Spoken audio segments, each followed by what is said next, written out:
नमस्कार, स्वागत आप सभी का। आप देख रहे हैं फर्स्ट इंडिया न्यूज का खास बुलेटिन न्यूज ब्लास्ट और मैं हूं आपके साथ पूनम शर्मा सोलंकी। चलिए बुलेटिन की शुरुआत करते हैं। भारत से पंगा लेने के बाद मालदीव में सियासी भूचाल आ गया है। जी हां, आपने देखा होगा कि कैसे सोशल मीडिया एक्स पर ट्रेंड कर रहा था बायकॉट मालदीव, चलो लक्षद्वीप। लेकिन अब वहां पर सियासी भूचाल आ गया है। मालदीव के राष्ट्रपति मोहम्मद मुइज़ो की मुश्किलें बढ़ गई है।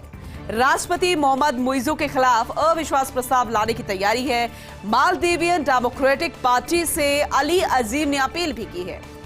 राष्ट्रपति मुइज़ो को सत्ता से बेदखल करने में मदद करने की अपील की गई है और कहा कि किसी भी पड़ोसी देश को विदेश नीति से अलग थलग नहीं करने देंगे। ये अपने आप में बेहद महत्वपूर्ण बात एक बार फिर से बता दी। उन्होंने कहा कि किसी भी पड़ोसी देश को विदेश नीति से अलग थलग नहीं करने देंगे। ये अपने आप एक महत्वपूर्ण है, लेकिन अब देखने वाली बात होगी जो सियासी भूचाल वहां पर आया है कितनी उठापटक होती है। और जो उनका खास दोस्त है चाइना की हम बात कर रहे हैं, क्या वो इस भूचाल में थोड़ी बहुत मदद कर पाएगा, संभलने के लिए सहयोग देने के लिए आगे बढ़ पाएगा, ये भी देखने वाली बात है। गणतंत्र दिवस परेड में दिखेगी नारी शक्ति। इस साल महिलाओं की भागीदारी सबसे ज्यादा होगी। पूरा कर्तव्य पथ सजा दिया गया है। रंग बिरंगी साड़ियों से सजा हुआ है पूरा कर्तव्य पथ और इसी के लिए देश भर की 1900 किस्म की साड़ियों का इस्तेमाल किया जाएगा। परेड में शामिल 8 मार्चिंग दस्ते में 2 महिलाओं के साथ ही सैनिक और आर्म्ड महिला गार्ड्स होंगे। फोर्सेस मेडिकल सर्विसेज की नर्सेज इसमें शामिल होंगी। बात हमेशा नारी शक्ति की होती है, महिलाओं को आगे बढ़ाने की होती है, लेकिन बात के साथ जब उसे काम के रूप में देखा जाए, यानी कि उसका इंप्लीमेंट भी हो, तब वाकई में ये पहल सराहनीय लगती है और उसकी तारीफ करना भी बनती है।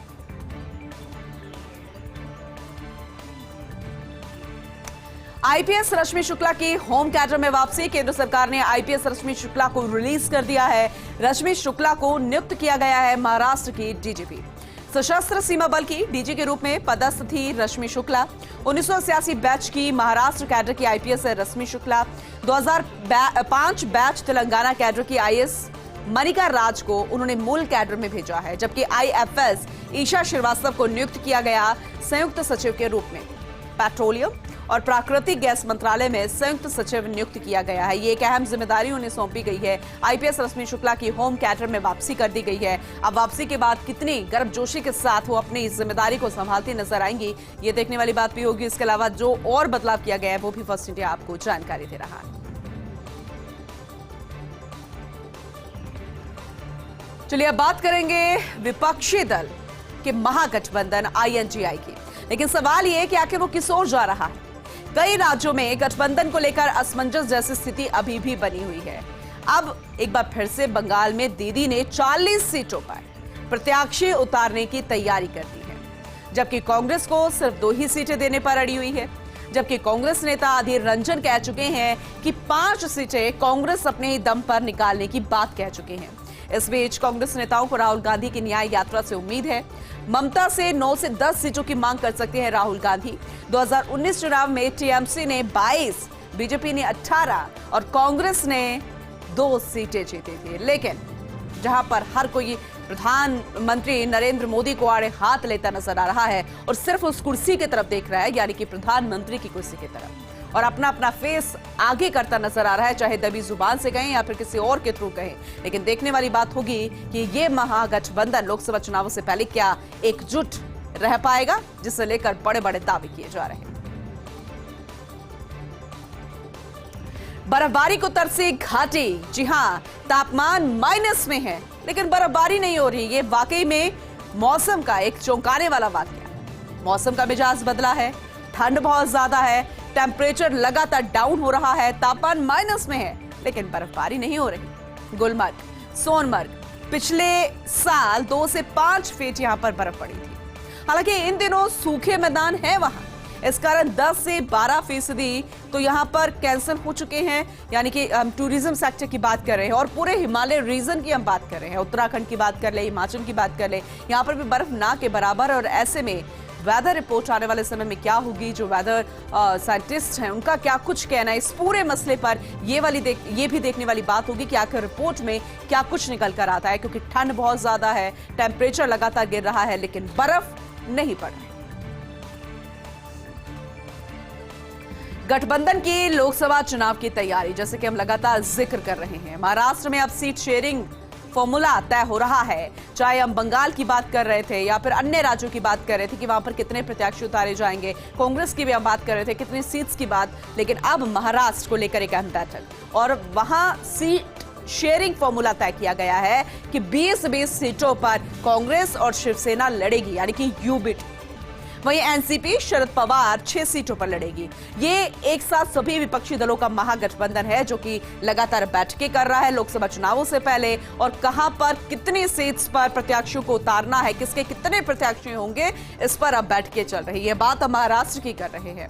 वहीं वंचित बहुजन आघाड़ी को 2 सीट संभव है। आज शाम 4 बजे विपक्षी गठबंधन INGI की बैठक होनी है। उसके बाद जो फॉर्मूला तय किया गया है उस पर महामंथन के बाद पूरी मंत्रणा होगी। उसके बाद ये फॉर्मूला जो तय किया गया है उस पर आखिरी मुहर लग जाएगी। ख्वाजा गरीब नवाज का 812वां उर्स और इस मौके पर इस बार भी पाक ज़ायरीन का जत्था शामिल होगा। 14 जनवरी को अजमेर पहुंचेगा पाक ज़ायरीन का जत्था। साथ ही 22 जनवरी को फिर से अजमेर से रवाना हो जाएगा ये जत्था। और आपको बता दें कि इस बार इस जत्थे में 300 ज़ायरीन शामिल होंगे। पाकिस्तान से ज़ायरीन आते हैं और इन पाक ज़ायरीन के लिए अधिकारी भी नियुक्त कर दिया गया है जो कि इनसे संपर्क करेगा, यानी कि पूरी जानकारी जो है यहाँ इन तक पहुंचाई जाएगी और इनसे ली भी जाएगी, जो कि भारत में पहुंचाई जाएगी। फिर पाक ज़ायरीन जत्थे को लेकर प्रशासन तैयारियों में जुटा हुआ है। हम अजमेर प्रशासन की बात कह रहे हैं। साथ ही सुरक्षा एजेंसियां भी अलर्ट मोड पर आ गई हैं ताकि कोई भी गफलत ना हो, कोई चूक ना हो और इन पाक ज़ायरीन के साथ कोई भी ऐसा शरारती तत्व ना आ जाए जो कि माहौल को बिगाड़ने की कोशिश करे। ब्रह्मोस और आकाश मिसाइल्स की दीवानी है दुनिया।